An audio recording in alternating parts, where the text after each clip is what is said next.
সবাইকে আজকের অর্থনীতি অনলাইন ক্লাসে স্বাগতম জানাচ্ছি। আশা করি তোমরা সবাই ভালো আছো। সবার সুস্বাস্থ্য কামনা করছি। আমি হিমাংশু শেখর রায়, প্রভাষক অর্থনীতি, বিএন কলেজ, খুলনা। আমরা ইতিমধ্যে টেস্ট পরীক্ষা শেষ করেছি। এখন আমরা টেস্ট পরীক্ষার পর আমাদের অনলাইনে টেস্ট পরীক্ষা তোমরা শেষ করেছো। এরপরে প্রথম পত্র এবং দ্বিতীয় পত্রে উভয় পত্রে একটি করে অধ্যায় বাকি আছে। দশম অধ্যায়, সেই দশম অধ্যায়টা আমরা শেষ করব। তো আজকে আমরা পড়ব অর্থনীতি প্রথম পত্র বইয়ের দশম অধ্যায় থেকে পড়ব, এবং এইটা শেষ করার পরে আমরা দ্বিতীয় পত্রের বাকি যে অধ্যায়টা আছে সেইটা পড়ব। আজকের পাঠ হচ্ছে দশম অধ্যায় মুদ্রা ও ব্যাংক, এটা অর্থনীতি প্রথম পত্র বইয়ের।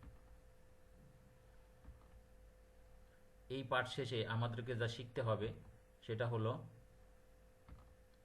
মুদ্রা কি, মুদ্রার কার্যাবলী কি, এবং বিভিন্ন ধরনের মুদ্রা সম্পর্কে ধারণা লাভ করতে হবে। প্রথমে আসি মুদ্রা। মুদ্রাকে আমরা ইংরেজিতে বলে থাকি মানি। মুদ্রা বলতে সাধারণত যে বিষয়টা বোঝায় সেটা এরকম: মুদ্রা বিনিময়ের মাধ্যম হিসাবে ব্যবহৃত হয়। বাংলাদেশে মুদ্রার নাম টাকা। মুদ্রা বিনিময়ের মাধ্যম, আমরা মুদ্রা দিয়ে কোনো কিছু ক্রয় করি, এটাকেই বলা হয় মুদ্রা। আমরা যদি প্রামাণ্য সংজ্ঞা দেখি, অর্থাৎ বিভিন্ন অর্থনীতিবিদ অর্থের বিভিন্ন বা মুদ্রার বিভিন্ন সংজ্ঞা দিয়েছেন। অর্থনীতিবিদ অধ্যাপক জি ক্রাউথার, উনি বলেছেন, অর্থ সকলের নিকট গ্রহণীয় বিনিময় মাধ্যম যা মূল্যের পরিমাপক ও সঞ্চয়ের বাহন হিসেবে কাজ করে, সেটাই হচ্ছে অর্থ। এটা বলেছেন অধ্যাপক জি ক্রাউথার। অধ্যাপক রবার্টসন, উনি বলেছেন, দ্রব্যের দাম ও ব্যবসাগত কার্যকলাপের পাওনা হিসেবে যা সর্বত্র গ্রহণযোগ্য তাই অর্থ। এই সংজ্ঞা দিয়েছেন অধ্যাপক রবার্টসন। যা হস্তান্তর করে ঋণ ও দায়ের চুক্তি নিষ্পত্তি করা যায় এবং যার দ্বারা ক্রয় ক্ষমতা ধরে রাখা যায় তাকে অর্থ বলে। এটা বলছে লর্ড কেন্স। এখন এই সংজ্ঞাগুলো আমাদেরকে মুখস্থ করতে হবে। এখন আমরা যদি মুদ্রার উপরোক্ত সংজ্ঞাগুলোর প্রেক্ষিতে একটা সাধারণ সংজ্ঞা দাঁড় করাই নিজেদের থেকে, তাহলে আমরা বলতে পারি এরকমভাবে যে অর্থ হলো রাষ্ট্র কর্তৃক স্বীকৃত, সকলের নিকট গ্রহণযোগ্য এমন একটি বিনিময় মাধ্যম যা মূল্যের পরিমাপক হিসেবে কাজ করে এবং ঋণের চুক্তি মিটিয়ে থাকে। অর্থাৎ অর্থ হলো রাষ্ট্র কর্তৃক, রাষ্ট্রের আইনের দ্বারা স্বীকৃত হয়। যেমন আমাদের দেশে আইনের দ্বারা স্বীকৃত করা হয়েছে টাকাকে। এটা সকলের নিকট গ্রহণযোগ্য। রাষ্ট্র যেটা আইনের মাধ্যমে প্রচলন করেছে সেটা সকলের কাছেই গ্রহণযোগ্য হবে।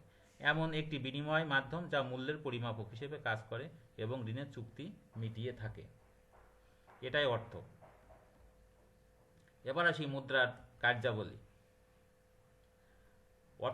অর্থনীতির জনক অ্যাডাম স্মিথ অর্থের কার্যাবলী বর্ণনা করতে যে উনি যে কথাটা বলেছিলেন, এবং উনি চারটা কাজকে বাণিজ্যিক কার্যাবলী হিসাবে, অর্থের বাণিজ্যিক কার্যাবলী হিসাবে উপস্থাপন করেছিলেন।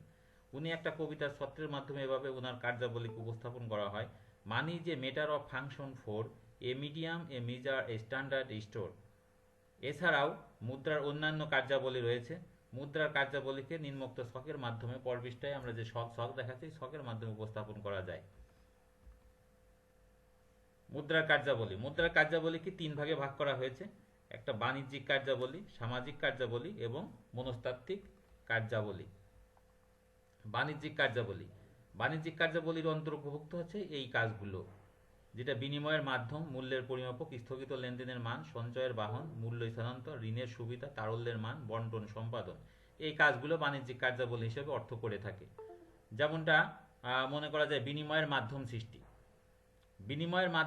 অর্থাৎ অর্থের বিনিময়ে আমরা যে কোনো দ্রব্য ক্রয় করতে পারি, এটা বিনিময়ের মাধ্যম সৃষ্টি। মূল্যের পরিমাপক, অর্থ দ্বারা যে কোনো দ্রব্যের মূল্যমান বিচার করা হয়। যেমনটা মনে করা হয় যে আমি একটা শার্ট 500 টাকাতে কিনলাম, একটা শার্ট 1500 টাকাতে কিনলাম, আমরা সহজেই বুঝতে পারি যে এই শার্টটা ওই শার্টটা থেকে কত ভালো বা কত মূল্যের, এটা আমরা তুলনা করার জন্য ব্যবহার করে থাকি। তাহলে মূল্যের পরিমাপক হিসেবে অর্থ ব্যবহৃত হয়। স্থগিত লেনদেনের মান, স্থগিত লেনদেন সৃষ্টি হয় বাকিতে ক্রয় বিক্রয় করার ফলে। বাকিতে এক ক্রয় বিক্রয় করার ফলে দেখা যাচ্ছে 2 মাস পরে ওই লেনদেনটা সম্পন্ন হবে। তো এই যে 2 মাস স্থগিত থাকলো, এই 2 মাস পরে সে যে অর্থটা পরিশোধ করে, সেটাই হচ্ছে স্থগিত লেনদেনের মান। তাহলে আমরা বলতে পারি অর্থ স্থগিত লেনদেনের মান হিসেবেও কাজ করে। অর্থাৎ বাকিতে বিক্রয়ের ফলে যে স্থগিত লেনদেন সৃষ্টি হয় তা ভবিষ্যতে কোন সময় কিভাবে নিষ্পন্ন হবে তা অর্থের মাধ্যমে নিরূপিত হয়ে থাকে। এবার আসি সঞ্চয়ের বাহন। অর্থের মাধ্যমে সঞ্চয় করা সবচেয়ে সহজ। আমরা যদি দ্রব্যের মাধ্যমে সঞ্চয় করতে যাই সেটা পচনশীল এবং অত্যন্ত ঝুঁকিবহুল হয়। যেমন আমরা যদি 10 মণ পাট ঘরে রাখতে চাই, তাহলে 10 মণ পাট ঘরে রাখার জন্য দুইটা রুম লাগবে, একটা রুম লাগবে। আবার ওগুলো রেখে রেখে দেওয়া পচে যেতে পারে, নষ্ট হয়ে যেতে পারে, পোকায় খেতে পারে। কিন্তু ওই পাট বিক্রয় করে যখন টাকা ঘরে রাখা হবে, তখন কিন্তু ওই টাকার জন্য অত জায়গাও লাগবে না, ওটা নষ্ট হওয়ার সম্ভাবনাও কম থাকবে। মূল্য স্থানান্তর। এক জায়গার সম্পদ আমরা বিক্রয় করে অন্য জায়গার সম্পদ ক্রয় করে নিতে পারি, অর্থাৎ মূল্য এক জায়গা থেকে আরেক জায়গায় নিয়ে যাওয়া সম্ভব। ঋণের সুবিধা। অর্থের মাধ্যমে আমরা ঋণ পেয়ে থাকি। ঋণ যদি অর্থের মাধ্যমে পরিশোধ না করে দ্রব্য বা সেবার মাধ্যমে পরিশোধ করা হতো, তাহলে সেটা আরও অনেক ঝামেলাপূর্ণ হতো। তারল্যের মান। অর্থকে সবসময় তরল সম্পদ বলা হয়, অর্থাৎ অর্থকে যে কোনো সময় যে কোনো সম্পদে রূপান্তর করা যায় সহজে, এই কারণে এটাকে বলা হয় তরল সম্পদ।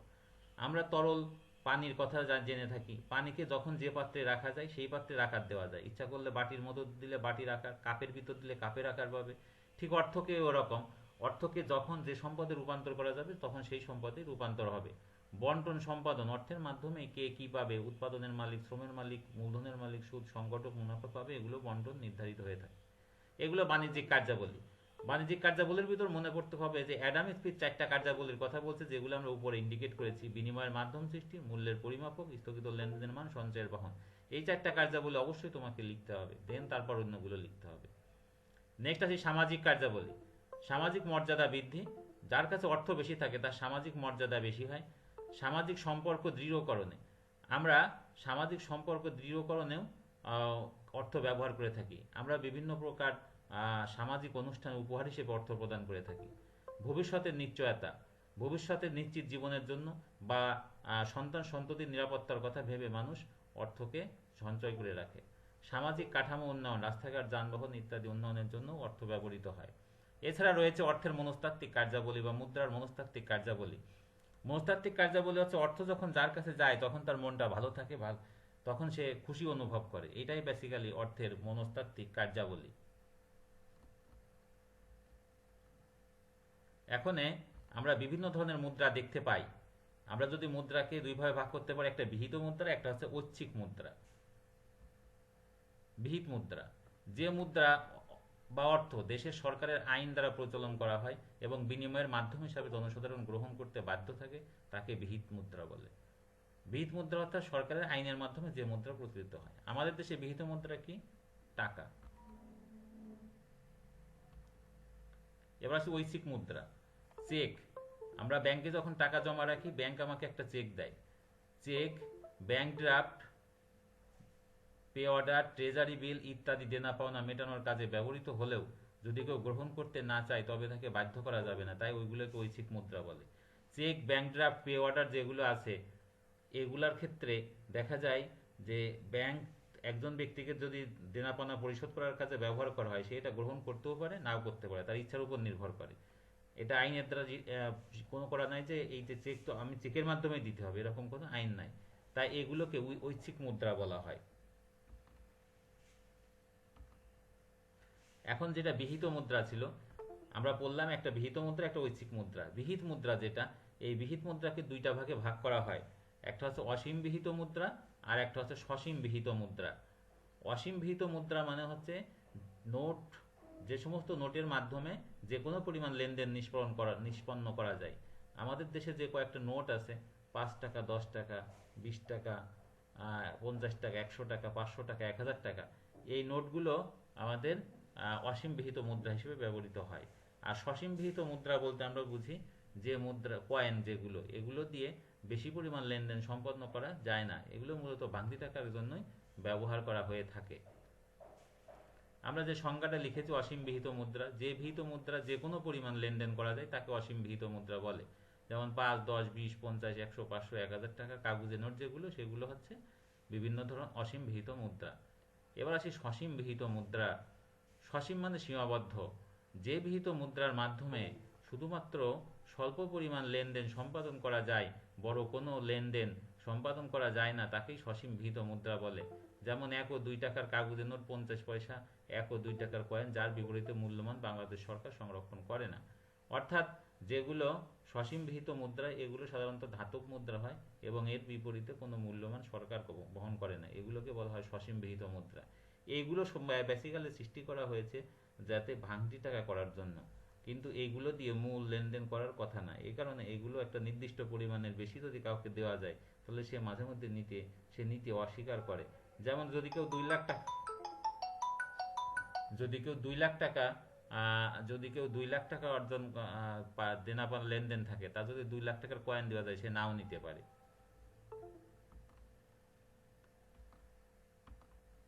এখন আমরা যা বললাম মনে করার চেষ্টা করে মুদ্রা কি, আমরা এক কথায় বলতে পারি মুদ্রা বিনিময়ের মাধ্যম, স্থগিত লেনদেন। মুদ্রা যা সরকারের আইনের দ্বারা প্রচলিত স্থগিত লেনদেনের মান, বিনিয়োগের মাধ্যম ইত্যাদি হিসেবে ব্যবহৃত হয়, সেটাই হচ্ছে মুদ্রা।